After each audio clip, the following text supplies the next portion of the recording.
Good morning everyone. Welcome you all in this class Unlocking Words. In today's class, I will explain the fourth chapter of Hornbill, Landscape of the Soul, written by Nathalie Travaroy. This chapter is about Asian form of art and European form of art, and the writer uses three stories to make contrast. The main theme of the lesson is the inner sense of the art. This story is divided into three parts.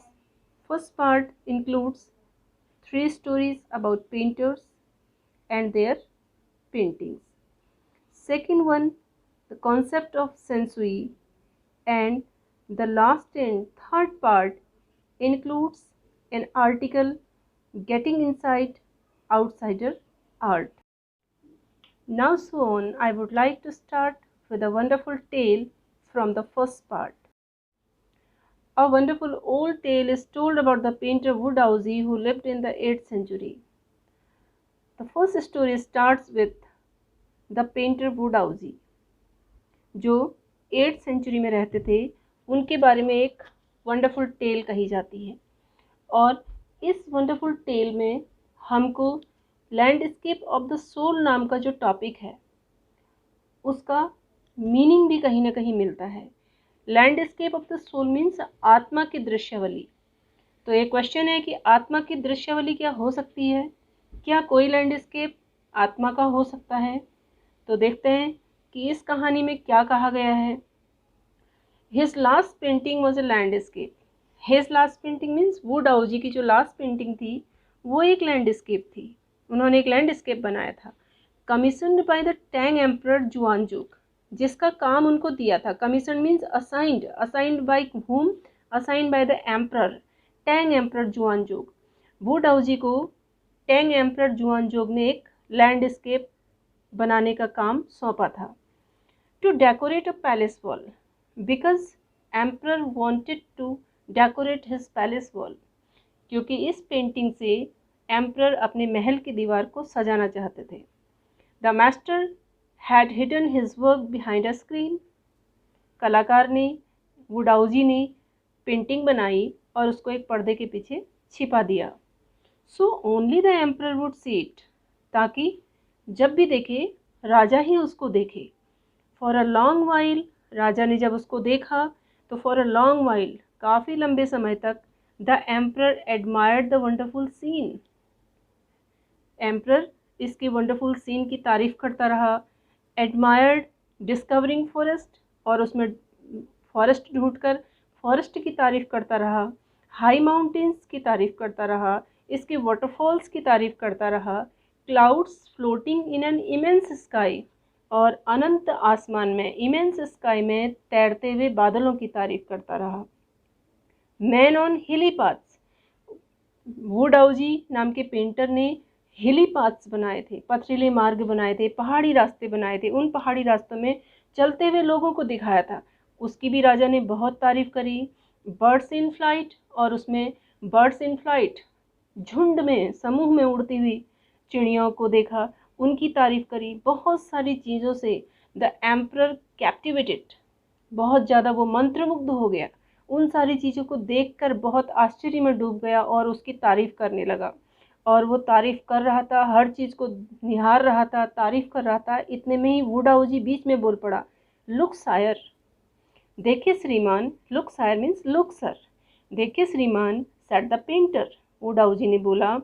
In this केव, ये जो गुफा आपको दिख रही है ना यहाँ पे, at the foot of the mountain, पर्वत के तलहटी पर, वो जो आपको पर्वत दिखाई दे रहा है उसके नीचे एक गुफा है, वहाँ देखिए। ड्वेल्स अ स्पिरिट, वहाँ पर एक आत्मा रहती है, उस गुफा में एक आत्मा का निवास है। The painter clapped his hands, इतने में ही वुडहाउस नाम के पेंटर ने अपने हाथों से ताली बजाई। And the entrance to the cave opened, और गुफा का मार्ग खुल गया। द इनसाइड इज स्प्लेंडिड, जैसे गुफा का मार्ग खुला, अंदर देखा तो अंदर बहुत भव्य है, बहुत ही स्प्लेंडिड है।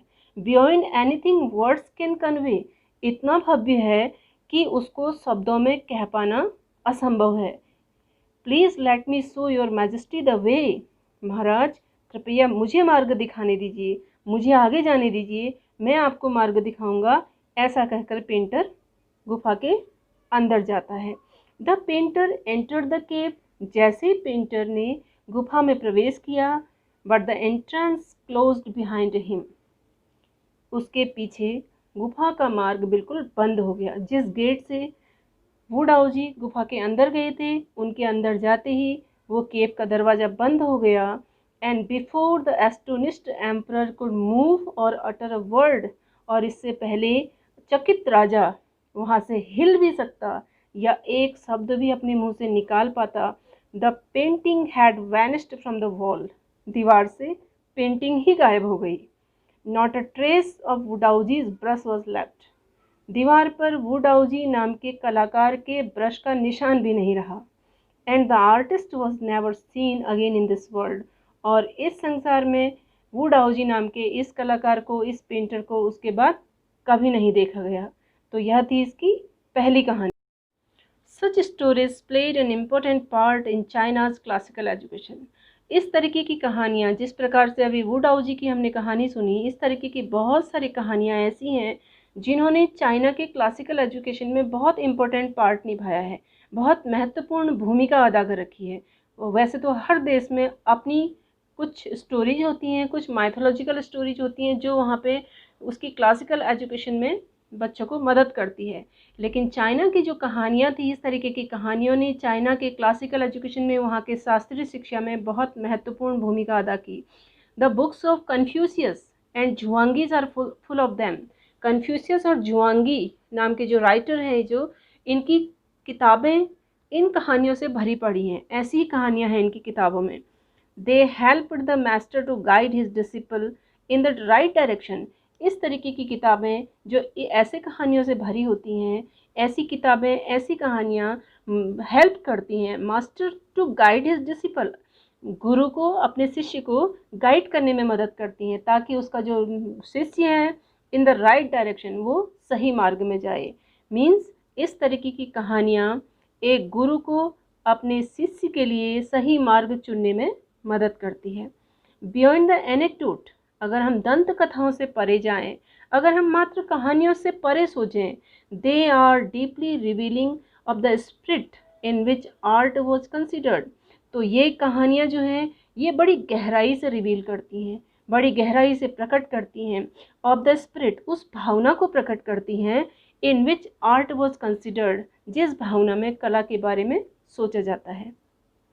कॉन्ट्रास्ट दिस स्टोरी, इस कहानी के कॉन्ट्रास्ट में और another famous one about a painter, एक और फेमस कहानी है एक पेंटर के बारे में, who wouldn't draw the I of a dragon, जिसने ड्रैगन की पेंटिंग बनाई लेकिन उसने ड्रैगन की पेंटिंग में ड्रैगन की आँख नहीं बनाई। ही हैड पेंटेड, जिस ड्रैगन को उसने पेंट किया था, for fear it would fly out of the painting, क्योंकि उसको ये डर था कि अगर उसने पेंटिंग में ड्रैगन की आँख भी बना दी तो ड्रैगन उसमें से उड़ जाएगा। With an old story from my native Flanders, ये मेरे नेटिव फ्लैंडर्स की बहुत पुरानी कहानी है, that I find most representative of western painting, जिसको मैं वेस्टर्न पेंटिंग का, पाश्चात्य कला का सबसे अधिक प्रतिनिधित्व करने वाली कहानी मानता हूँ।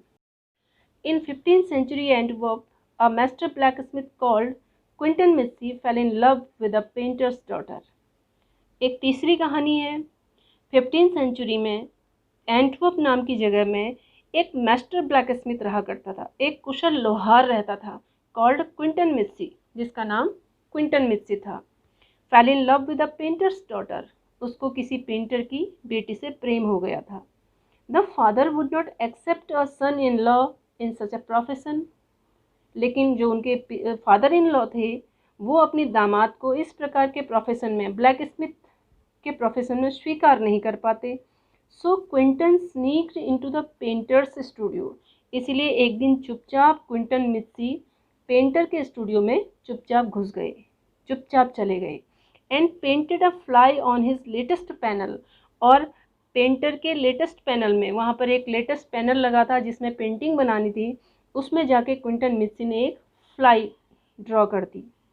विथ सच डेलिकेट रियलिज्म, इतने डेलिकेट रियलिज्म के साथ किया। Delicate realism means sensitive treatment producing something very like real life. बिल्कुल ऐसे बनाया मानो कि वो बिल्कुल असली का फ्लाई हो, असली की फ्लाई हो।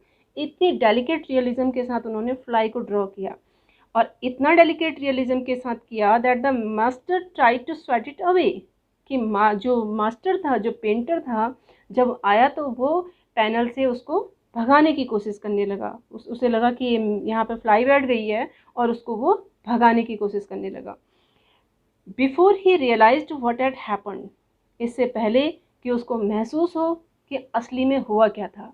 जब भगाने की कोशिश करने लगा, वो भागी नहीं, तो मास्टर को समझ में आ गया कि ये कोई असली की फ्लाई नहीं है, बल्कि फ्लाई की एक पेंटिंग किसी ने ड्रॉ कर दी है। तो क्या हुआ, जैसे ही उनको पता चला, क्विंटन वॉज इमीडिएटली एडमिटेड।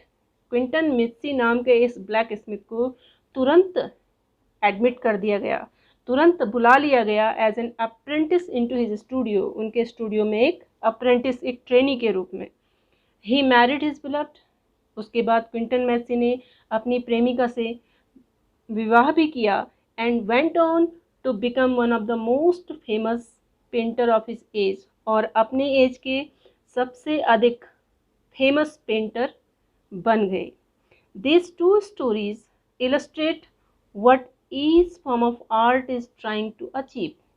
ये दोनों कहानियाँ उदाहरण हैं, ये दोनों ही कहानियाँ इस बात का उदाहरण हैं कि कला का प्रत्येक रूप क्या प्राप्त करने की कोशिश कर रहा है। A perfect illusionistic likeness in Europe, Europe में जो कला का रूप है वो परफेक्ट इल्यूजनिस्टिक लाइकनेस प्राप्त करने की कोशिश कर रहा है। परफेक्ट इल्यूजनिस्टिक लाइकनेस मीन्स संपूर्ण भ्रामक समानता, ऐसा भ्रम जिसमें ये लगे कि कोई चीज़ असली में हो रही हो, असली होने का एहसास, रियल होने का एहसास। तो यूरोप का जो आर्ट फॉर्म है, उसका जो गोल है, उसका मकसद है a perfect illusionistic likeness in Europe. Europe में परफेक्ट इल्यूजनिस्टिक लाइकनेस प्राप्त करना, ये तो है यूरोपियन आर्ट फॉर्म का गोल। और जो एशियन आर्ट फॉर्म है, उसका क्या मकसद है, the essence of inner life and spirit in Asia. Asia में आर्ट का मतलब है, एशिया में आर्ट का जो फॉर्म है उसका मकसद है इसेंस ऑफ इनर लाइफ, आंतरिक जीवन, एंड स्पिरिट, और आत्मा के इसेंस, सार को प्राप्त करना। एशिया में कला का मतलब है आंतरिक जीवन और आत्मा का सार प्राप्त करना, जबकि यूरोप में कला का मतलब है परफेक्ट इल्यूजनिस्टिक लाइकनेस प्राप्त करना। In the Chinese story, the emperor commissions a painting and appreciates its outer appearance. जो पहली स्टोरी हमने पढ़ी वो डाओ जी की, उसका रियल एक्सप्लेनेशन जो है वो यहाँ पर दिया गया है। जो चाइनीज़ का कहानी है, चाइनीज़ स्टोरी है, उसमें द एम्परर कमीशंस, एम्परर देता है, अब पेंटिंग बनाने को देता है, एंड एप्रिसिएट्स इट्स आउटर अपीयरेंस, और इसके बाहरी अपीयरेंस की जो जो चीज़ें उसको दिखाई देती हैं उसकी वो बहुत तारीफ़ करता है। जिसमें उसको वाटरफॉल्स दिखते हैं, फॉरेस्ट दिखते हैं, ब्यूटीफुल सीन दिखते हैं, मैन ऑन हिली पास दिखते हैं, बर्ड्स इन फ्लाइट्स दिखते हैं, इन सब की वो आउटर अपीयरेंस की बहुत ज़्यादा तारीफ़ करता है। But the artist reveals to him, लेकिन अंत में जो कलाकार है वो उसके सामने रिवील करता है, प्रकट करता है the true meaning of his work, उसके आर्ट का असली अर्थ। अंततः आर्टिस्ट राजा के सामने उसके काम का रियल मीनिंग प्रकट करता है। The emperor may rule over the territory he has conquered, क्योंकि जो राजा है वो केवल उस राज्य पर शासन कर सकता है, ही हैज़ कॉन्कर्ड, जिस राज्य को उसने जीता हो। बट ओनली द आर्टिस्ट, केवल कलाकार ही एक ऐसा व्यक्ति है, knows the way within, जिसको भीतर जाने का मार्ग पता होता है। Let me show the way, मुझे मार्ग दिखाने दीजिए, ये बोला था उसने। The Dao, Dao a word, एक ऐसा वर्ड है दैट मीन्स, जिसका मतलब होता है बोथ, दोनों ही, द पाथ और द मेथड। डाओ का मतलब होता है मार्ग, और मार्ग में चलने का तरीका, दोनों। And the mysterious work of universe, और यूनिवर्स के मिस्टीरियस वर्क्स, जितने भी ब्रह्मांड के रहस्यमयी काम हैं वो सब। The painting is gone, painting वहाँ से चली गई है, अदृश्य हो गई है। But the artist has reached his goal, लेकिन कलाकार ने अपनी मंजिल को प्राप्त कर लिया है। बियॉन्ड एनी मटेरियल अपीयरेंस, बिना किसी भौतिक अपीयरेंस से परे, किसी भी भौतिक अपीयरेंस से परे कलाकार ने अपनी उद्देश्य की, अपने लक्ष्य की प्राप्ति कर ली है। A classical Chinese landscape is not meant to reproduce an actual view. एक क्लासिकल चाइनीज लैंडस्केप का मतलब बिल्कुल भी नहीं होता कि एक्चुअल व्यू को, यथार्थ दृश्य को रिप्रोड्यूस किया जाए। मीन्स क्लासिकल चाइनीज लैंडस्केप का एक्चुअल व्यू दोबारा रिप्रोड्यूस नहीं किया जाता है। As would a western figurative painting, जैसा कि वेस्टर्न फिगरेटिव पेंटिंग में ऐसा होता है। वेस्टर्न का जो फिगरेटिव पेंटिंग होती है जो लाक्षणिक चित्रकारी होती है, उसको आप रिप्रोड्यूस कर सकते हैं। वेयर एज, जबकि the European painter wants you to borrow his eyes, Europe का जो कलाकार है, यूरोप का जो चित्रकार है, पेंटर है, वो आपसे चाहता है टू बोरो हिज आइज, कि आप क्या करें, उसकी आंखों से देखें, पेंटिंग को उसकी नज़रों से देखें। And look at a particular landscape, और किसी पर्टिकुलर लैंडस्केप को वैसे ही देखें exactly as he saw it, जैसे कि उसने इसको बनाया है, जैसे उसने इसको देखा है। यूरोप का पेंटर हमेशा आपसे चाहता है कि आप उसकी पेंटिंग को उसकी नज़रों से देखो, फ्रॉम अ साइंटिफिक एंगल से। The Chinese painter does not choose a single view point, लेकिन Chinese painter single view point का चुनाव बिल्कुल नहीं करता है। जो चाइनीज़ पेंटर होता है वो एकल दृष्टिकोण को नहीं चुनता, सिंगल व्यू पॉइंट से नहीं देखता है। His landscape is not a real one, क्योंकि उसकी जो लैंडस्केप होती है वो वास्तविक नहीं होती है। And you can enter it from any point, तो जो चीज़ वास्तविक नहीं होती है तो आप उसकी पेंटिंग में किसी भी पॉइंट से एंटर कर सकते हो। देन ट्रैवल इन इट, और फिर इसमें यात्रा कर सकते हो। The artist creates a path for your eyes, कलाकार आपकी नज़रों के लिए एक मार्ग का निर्माण करता है, एक मार्ग की उत्पत्ति करता है। To travel up and down, ताकि आप उसकी पेंटिंग में ऊपर नीचे यात्रा भी कर सको, देन बैक अगेन, और पुनः अपनी जगह पर वापस भी आ सको इन अ लेजरली मोमेंट, जब भी आपके पास फुर्सत के पल हों। This is even more true in the case of the horizontal scroll. ये चाइनीज़ जो लैंडस्केप का कॉन्सेप्ट है, यह हॉरिजेंटल स्क्रॉल के मामले में ज़्यादा साबित होती है। हॉरिजेंटल स्क्रॉल मीन्स क्षितिज के समांतर स्क्रॉल। हॉरिजेंटल स्क्रॉल में जब आप पेंटिंग देखते हैं तो उसमें ये कॉन्सेप्ट ज़्यादा सच लगता है। इन विच, जिसमें, किसमें, हॉरिजेंटल स्क्रॉल में, जिसको, जो एक लंबी सी पेंटिंग होती है उसको आप हॉरिजेंटली रखते हैं और एक तरफ से उसको आप देखते हैं और दूसरी ओर से आप उसको फोल्ड करते हैं। तो ये क्या है, हॉरिजेंटल स्क्रॉल बहुत लंबी पेंटिंग के लिए यूज होती है। इन विच, जिसमें the action of slowly opening one section of the painting, जिसमें आप क्या करते हैं, पेंटिंग के एक तरफ के हिस्से को धीरे धीरे खोलते हुए, then rolling it up to move on to the other, और क्या करते हैं, दूसरी ओर से इसको धीरे धीरे आप इसको लपेटते हैं। एट्स अ डायमेंशन ऑफ टाइम, इससे क्या होता है, डायमेंशन ऑफ टाइम भी इसमें जुड़ता है। Which is unknown in any other form of painting, जो पेंटिंग के दूसरे फॉर्म में, दूसरे रूपों में बिल्कुल अननोन है। It also requires the active participation of the viewer, इस तरीके की पेंटिंग में व्यूअर के, जो देखने वाला है, उसके एक्टिव पार्टिसिपेशन की बहुत ज़रूरत होती है। Who decides at what pace he will travel through the painting, क्योंकि व्यूअर डिसाइड करता है कि पेंटिंग में वह किस गति से ट्रैवल करेगा। अगर पेंटिंग को धीरे धीरे खोलेगा तो धीरे धीरे पेंटिंग को देखेगा, अगर पेंटिंग को जल्दी जल्दी वो खोलेगा, रोल जो होता है हॉरिजेंटल स्क्रॉल का, जल्दी खोलेगा तो उसको जल्दी देखना पड़ेगा। तो व्यूअर का एक्टिव पार्टिसिपेशन की इसमें बहुत ज़रूरत होती है। और कैसा, अब पार्टिसिपेशन, एक ऐसा पार्टिसिपेशन, एक ऐसी भागीदारी which is physical as well as mental, जो शारीरिक के साथ साथ मानसिक भी होती है। वो हाथों से हॉरिजेंटल स्क्रॉल को खोलेगा, दूसरी ओर से लपेटेगा, लेकिन मेंटली वो उसमें इन्वॉल्व भी होगा, क्योंकि पेंटिंग को उसने समझना भी है, पढ़ना भी है। The Chinese painter does not want you to borrow his eyes, Chinese painter आपसे कभी नहीं चाहता कि आप उसकी पेंटिंग को उसकी नज़रों से देखो।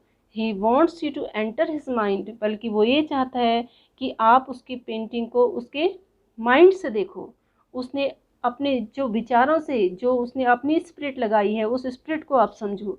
The landscape is an inner one, क्योंकि जो लैंडस्केप है वो इनर वन है, वो आंतरिक है।